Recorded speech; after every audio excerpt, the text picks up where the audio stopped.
Yeah, Toby's got a great business down there, so if you haven't been down, please stop by. Lacey, can you bring me one of those t-shirts? Listen, folks, I don't want to go home and bring t-shirts home with me today, okay? So I'm going to show you one of these. Thank you. These are beautiful, designed by United Cape Patriots. Back our Cape Blue. The money goes to the Cape and Islands Canine Police Relief Fund, so officers can adopt dogs as they retire. Please, come see beautiful Lacey right there, sitting at the table. I want to sell these. She's baby got, I don't know, 20, 25 shirts today, and then we can turn some of that money over to the fund. Thank you. Okay.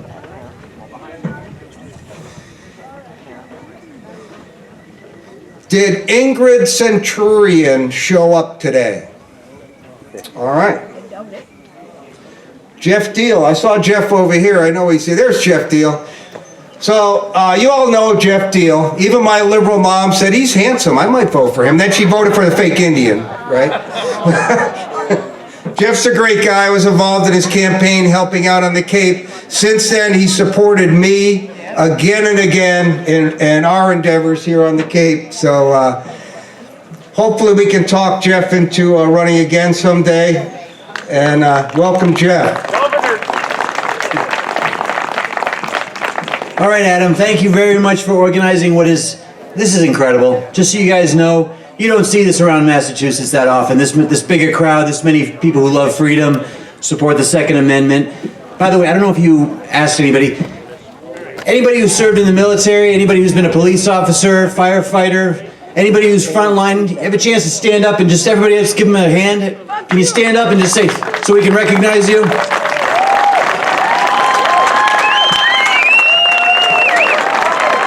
I want to thank you for your service.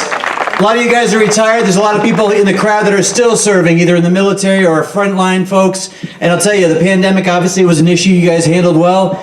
But it's First Responders Day coming up soon. Actually, there's a whole week to celebrate. And I just want to thank you guys since it's that time of the year. The other thing is Toby. I just saw him, and my wife and I did a date night over at the range there at Cape Gun Works. And I was just telling him I had too many lung shots, not enough headshots. I think that was the problem with the Warren campaign too. I just did not go for the head as much. We got to be a little bit more aggressive this next time around. But anyway, I just want to say a couple things. Jim Lyons spoke earlier, and Jim Lyons and I served in the legislature for 8 years together. Jim was right behind me, so if I ever was out of line, I just got a whack in the back of my head anytime. And that was hardly ever. I don't know. But when we served in the legislature, it was not easy. You know, the Democrats at the time, Deval Patrick was in office, there was a lot of liberal stuff going through, not just the gas tax thing, which we all repealed, which thank you all for the work we did there in 2014. That was amazing. But there was a lot of bad stuff that went through, and Jim and I and Sean O'Connell, Mark Lombardo, a bunch of us would go down to the floor and speak against these things. Sometimes we would win the battle, sometimes we'd lose. But if we don't have enough people serving in the legislature, we're always going to lose. So the fact that Jim actually was able to run for and win the chairmanship of the party is something I am so incredibly proud about, because the work across this state is difficult. And running for U.S. Senate in 2018, I can tell you, if we didn't have an organized Republican town committees, or if the town committees are not being run by friendlies, if we didn't have the United Cape Patriots or Western Mass Patriots out there, we'd have no shot at all of winning anything. Anything. So what you're doing here today is incredibly important in supporting the effort that Adam's doing and everybody's doing to organize for 2022. And I just want to say 2022 is going to be an incredible year. If you guys don't see it, I just want to give you a quick glimpse, because I was 40 years old when I decided to run for state rep for the first time. Now that was 12 years ago. I was working in private sector. My wife and I, she runs a small business we own, a performing arts school. We had 2 daughters, 6 and 2.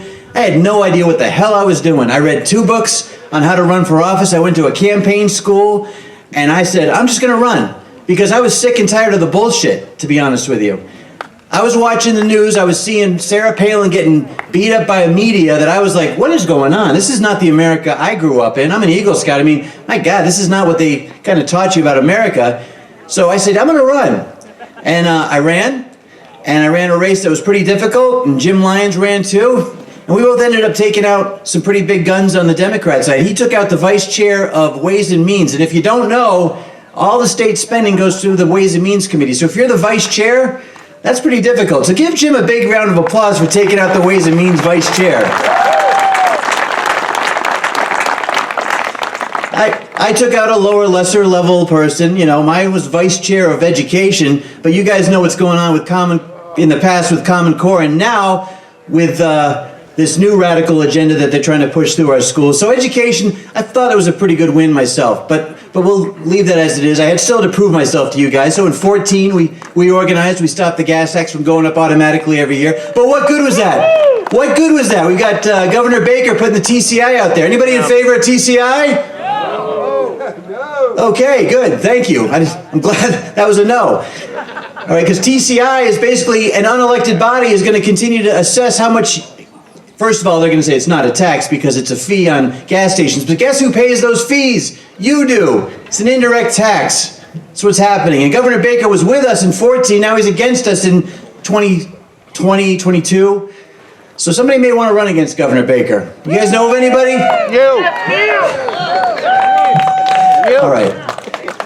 That was a loaded question. I apologize. But I just want to say something. In 2010, the Tea Party organized across Massachusetts, it organized across the United States, and it did so because in 2008, Obama took over, he had the House, he had the Senate, and what he did was ran completely over the Republicans in Congress down in Washington, D.C., overreached, passed Obamacare, even though we sent Scott Brown to be the 41st vote against him, they still passed it in reconciliation, which was just some sort of parliamentary trick. And thank God Donald Trump, by the way, if you forget this, voted and he got it repealed because it was not passed the way it should have been passed. But anyway, 2010 was a watershed year because the Democrats overreached. 2022 is lining up to be the exact same thing, okay? And even in Massachusetts, a lot of these people are getting out of town. You've got Marty Walsh, the former mayor, now he's down in Washington working in the administration. Okay, the best person they possibly have to run for governor in 22 is going to be Maura Healey. Maura, take your gun, Healey, right? And Maura Hold It Healey, right? Isn't she Maura Hold It Healey as well? Is in favor of making sure that bathrooms are unsafe for my daughters because somebody can go in there who identifies as a female that day, strip down right in front of my daughter, right? That's Maura Healey. There you go. So anyway, we've got some work to do. We're going to win in 22, but it's not going to happen overnight. It took a lot of work in 2010. I'm part of the solution. My wife and I joined. We actually ran for the state committee. We won 2 seats, knocked out some rhinos in there, and we're going to continue to support Jim along the way. And if I end up deciding to run for office, well, I hope you'll support me then. But before that happens, I just want you to know that you guys coming out here is one thing. But supporting candidates, there's a couple candidates that are here in the crowd. I'll let Adam introduce them. But you guys need to support those candidates because if you don't, they have no shot. So being here is great, but you got to keep the work going. There's standouts, there's signature gathering, there's sign holding. There's a lot of stuff you guys are going to be able to do, and I'll be out there with you because I love it. I love this. I love Massachusetts. It's a great state. We just need to take it back from the people who are ruining it. So thank you guys very much for being out here. I look forward to talking to you more soon.